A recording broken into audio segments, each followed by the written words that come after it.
Let me go back and look at it. I got it. Oh, okay. Shame has a tendency of enabling you to lose sight of the holiness that is within you.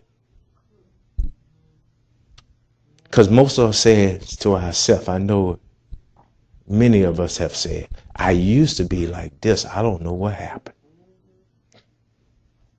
I would never do that, but I don't know what happened.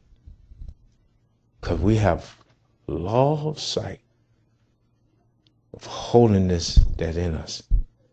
And what happens then, when it happens in us, we lose sight of holiness that's in others.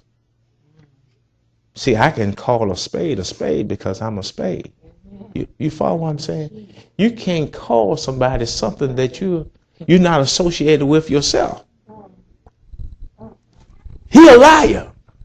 Then where did it stem from? You got to have a root. Who started?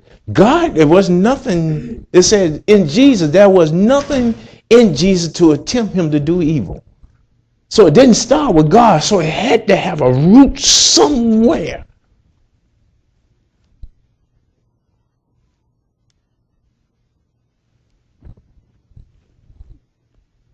And the sad thing about it is that we never address the root. We always address the symptom.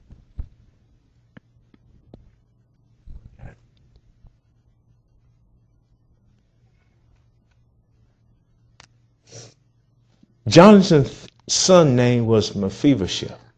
I got to do this for time's sake now. I wish I could go into many details about it. You'll find that in the 5th verse. His son was Mephibosheth. Mephibosheth's name means shame breaker. Now, hear me now. His name means shame breaker. You know what that means? Shame breaker. That his name had the power enough to break the shame over his life for being lame.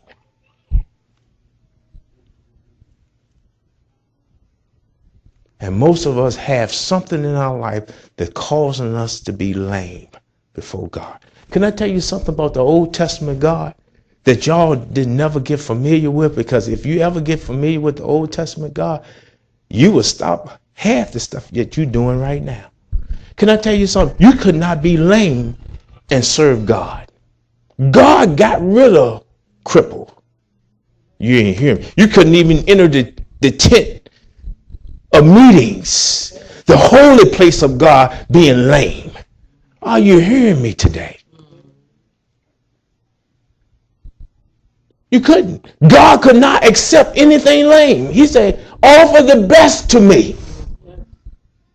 He didn't accept lame animals. He didn't accept lame people. And David showed his kindness to the son that was lame.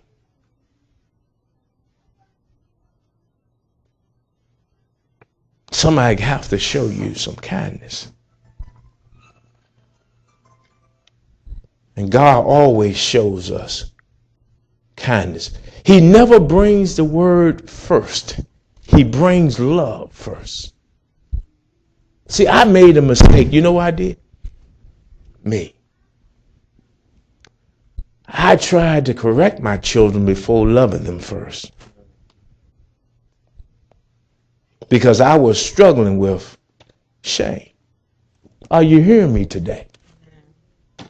Struggling with trying to give them the word of God.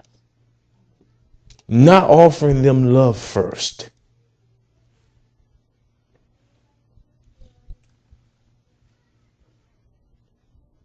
Was it my fault?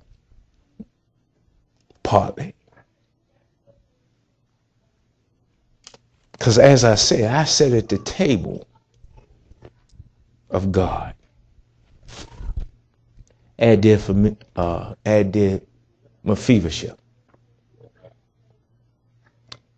Walking in shame because of my color. I don't know about you. I used to tell God all the time, why couldn't I be born in a different family? Amen. Why I had to be born in this family? You could have made me like, you fill in the blank. Michael Jackson, he didn't like his color, trying to bleach himself. I did too. I ain't have the expensive kind. I had the kind that you put on, you go out there in the sun, you get darker. Didn't understand it. See, I'm not ashamed now. Do you understand? We all got something about ourselves that keeping us from the throne room of God. Because we're walking in the presence of God lame and not knowing that God accepts you. But he can only do so much until you realize of what he says about you holds more true than your personal being. Who you think folks say that you are. Because that used to hold me to a place where I could say all the right things. But in my heart, I had to produce all those things that get people to accept me. So I came into the church. You ain't hearing me today. Looking for answers from God's people, and God's people couldn't give it to me. You ain't hearing me today. I tried. I'm like, why don't folks accept me in the house of God, Lord? And that should be the place that most folks would accept you, wouldn't you think?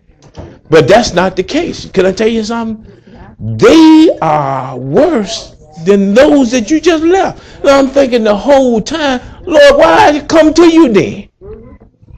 You ain't coming to them. You come to them accepting acceptance when I already accepted you. See, I had to learn that for myself. So in the process of learning, I damaged some good people. You ain't hear me.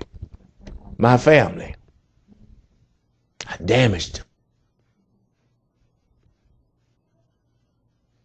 Damage. Because I treated them like I was being treated in the house of God. Giving them the word of God. You know how most folks do. They give you the word. They don't care nothing about you. They just want to give you the word, show how great they are. They want you to accept them because of the fact that, oh, he knows the word. He knows the word, so I know he's with God. And they looking for something. You looking for something from them. Pray for me. That was you know. I got the power to lay hands on the sick, and they will recover. I'm not joking. I used to tell folks all the time, man, you come on to me. I got this power in my hands. Just come on. I used to have folks walk by. This is the truth, man. I'm not joking here. I used to have folks walk by me. They used to say, just touch me today. I'm not making this up. This ain't something I play with up here. It's funny because I used to think, and the whole time I'm crying out, just accept me.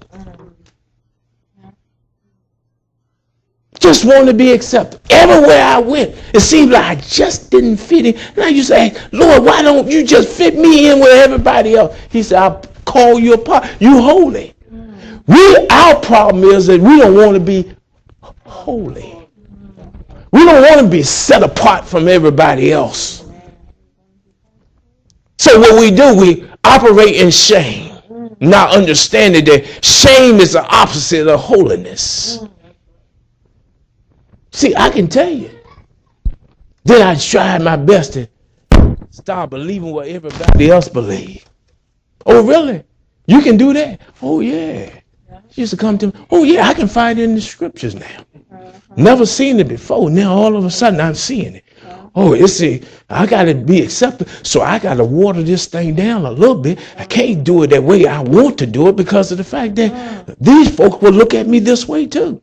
In the church, man, the house of God, trying to be friendly. Shouldn't you show yourself friendly? You have to first be friendly.